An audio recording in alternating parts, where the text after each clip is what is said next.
She's a serious granny, a serious granny. She'll do things that you never saw your granny do. There's nothing that she can't do.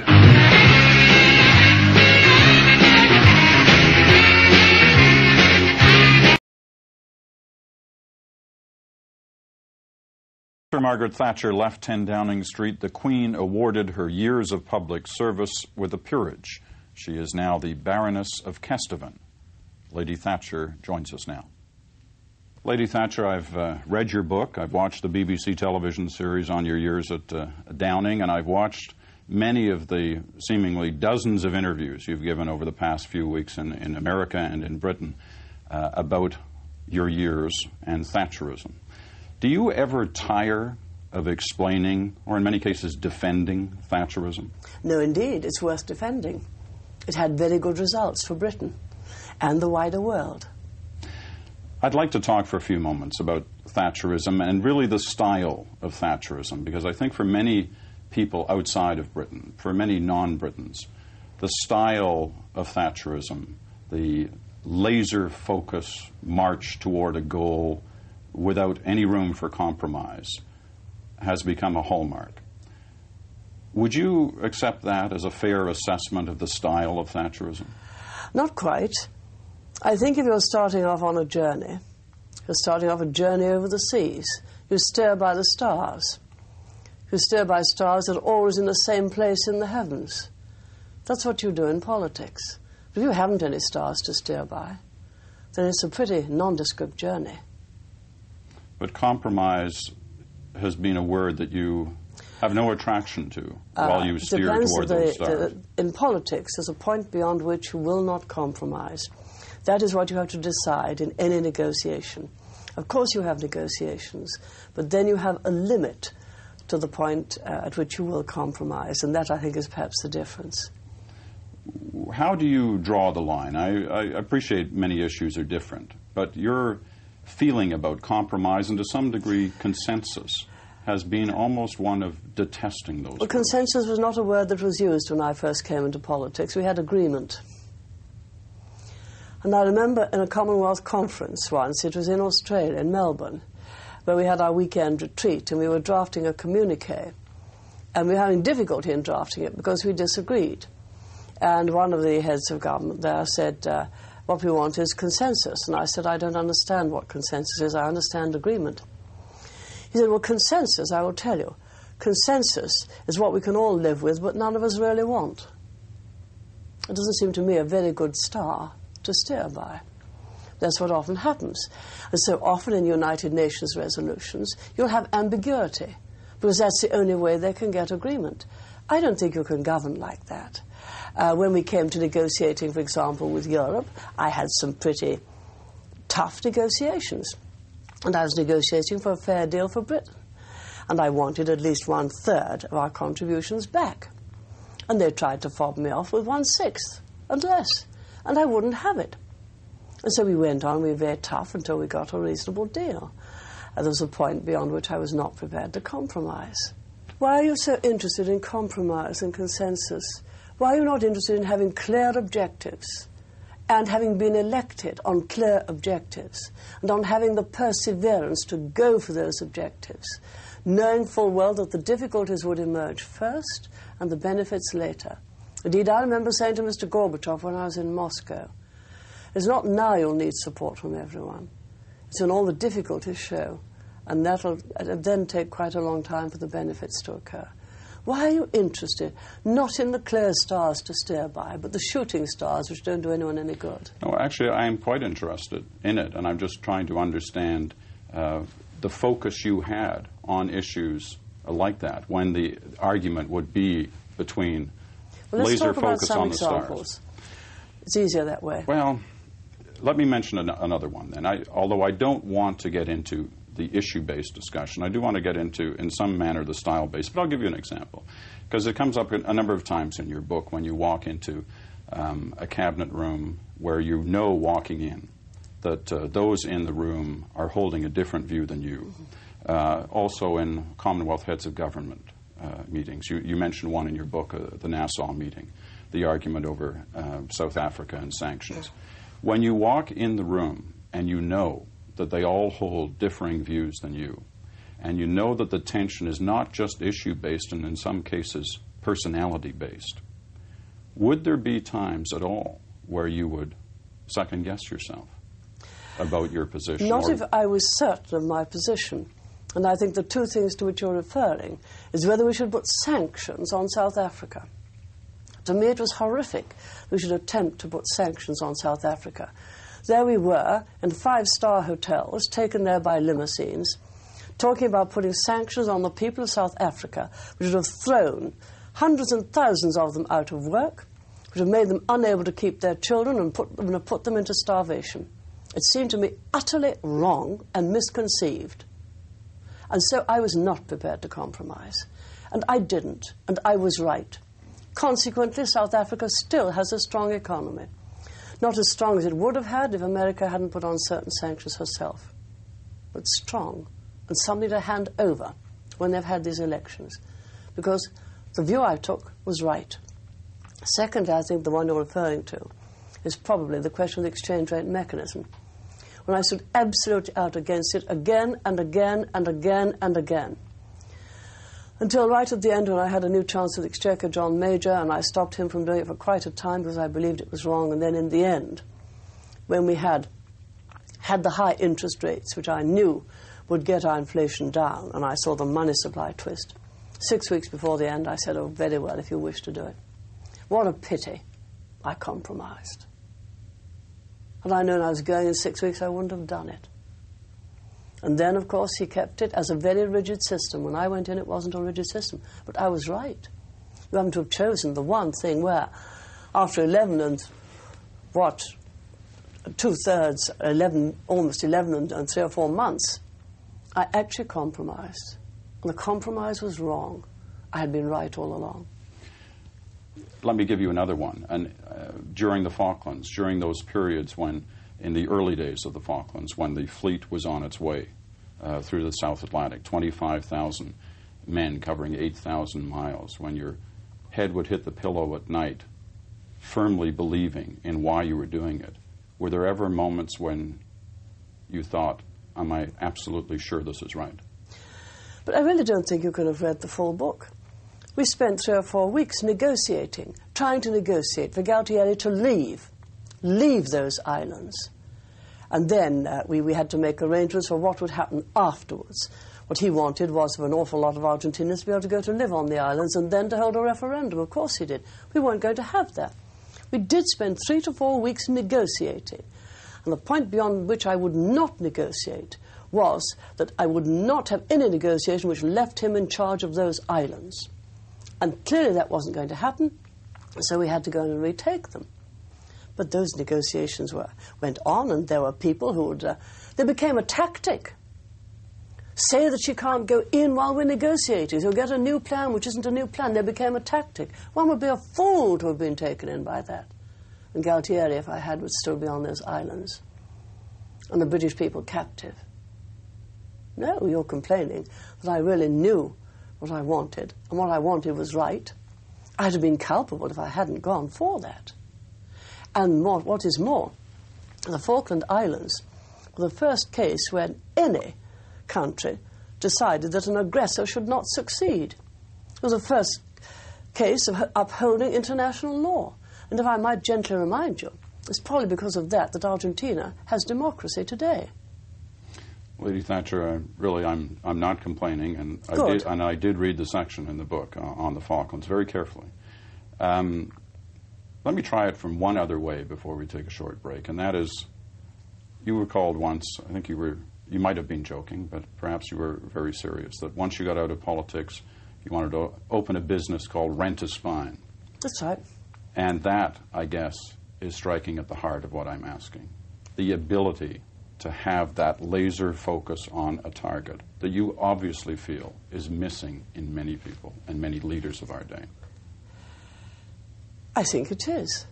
I think there are a lot of people who would do just exactly as you would wish, compromise because they had no principle and therefore they regarded pragmatism as the thing. And as I say, it's like starting on an ocean journey without stars to steer by.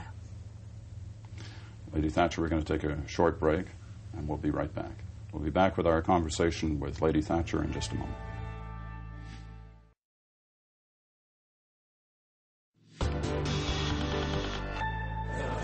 Order!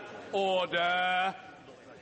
Tributes to the Right Honourable the Baroness Thatcher of Kesteven, LGOM. I call the Prime Minister. She made the political weather, she made history, and let this be her epitaph, that she made our country great again.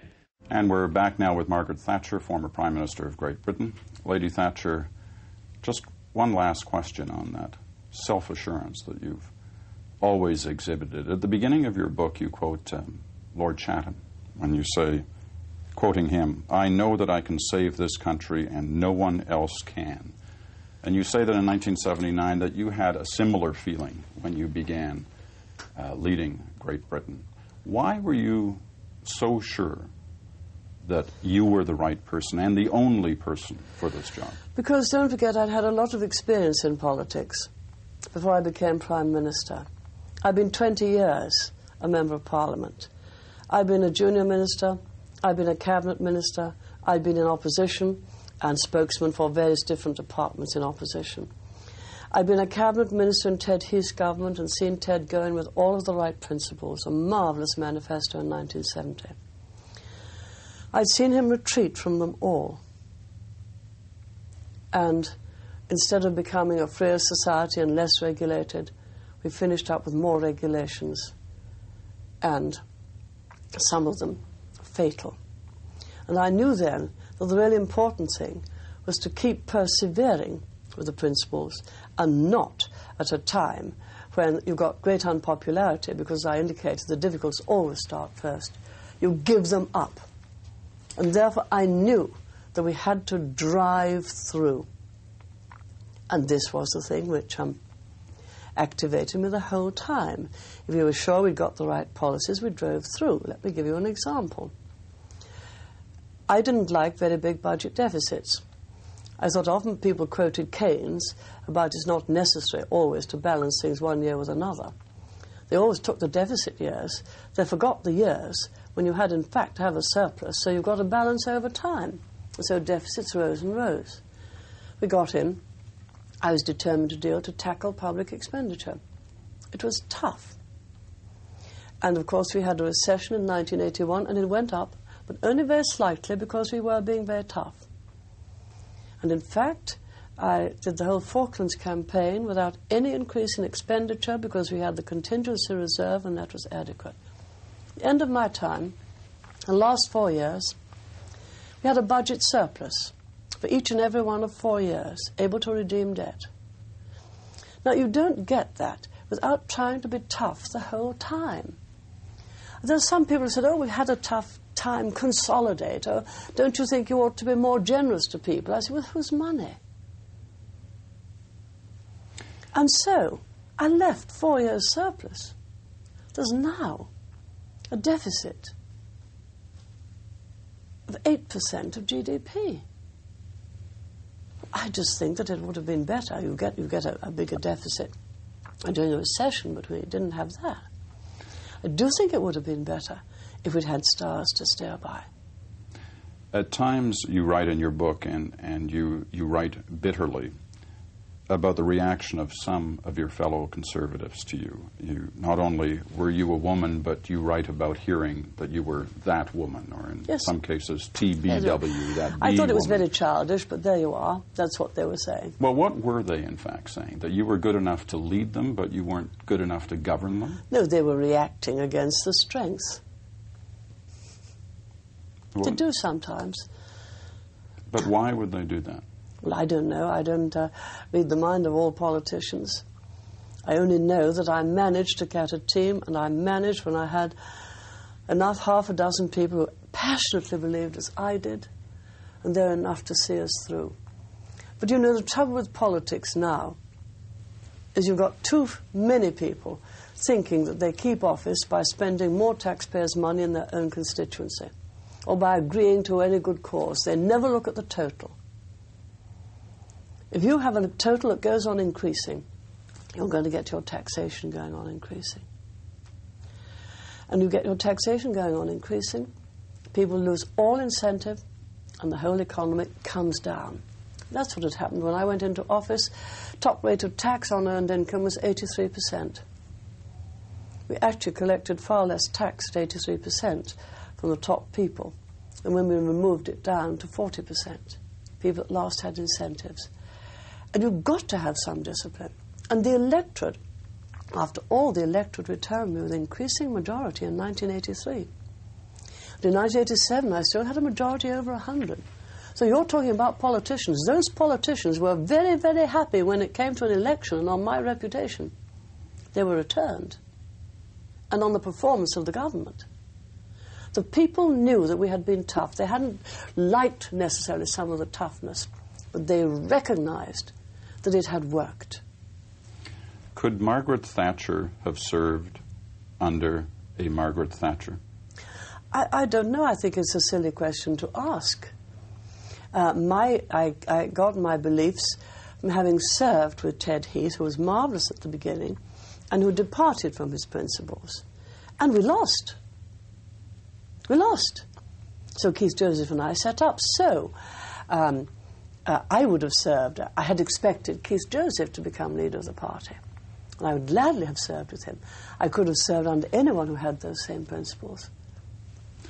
I'd like to ask you just one question about another world leader, the one you were most closely associated with during your period in office, Ronald Reagan. We believed the same things. We steered by the same stars. I wondered, though, I must say at one time in reading the Falklands chapters, and I did read them very carefully, that a number of times, 4, 6 times, Ronald Reagan called you, this the man who has always stood for not appeasing an aggressor, called you a number of times before and during the conflict.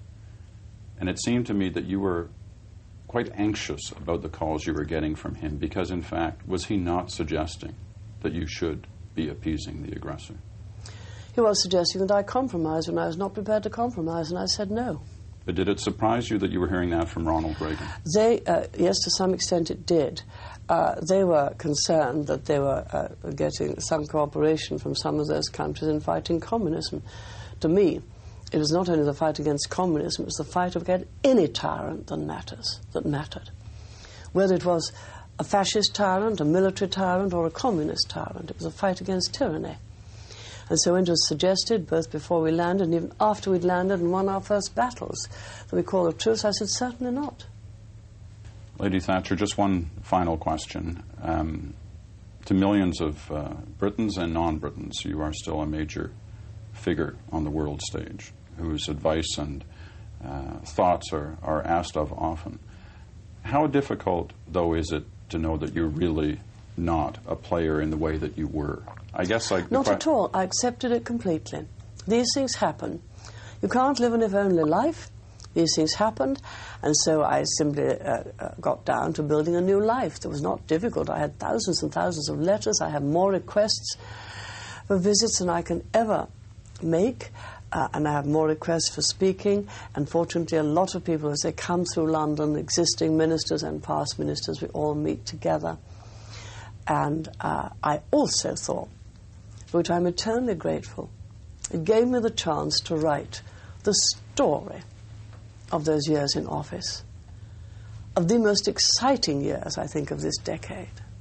Well, it is quite... It is a historic document, an exciting story with purpose, with direction, with determination. If I hadn't come out that day, it might never have been written. This will last to future generations. Tell me, was it harder to write history than to make it? Yes, if you're not a natural writer, because you have not only to write down what happened, but I decided I didn't want to write 2 or 3 volumes. I wanted to write the story in one volume, the main strands, cut away a good deal of the extraneous material which had to be gone through. And so it was a very disciplined exercise, and I think, and a lot of revision. And I think it's come out right so that it's for people to read of the politics of those years and the achievements of those years, not only what happened, but why and the perseverance and determination. Lady Thatcher, we do very much appreciate your time. Thank you. My privilege.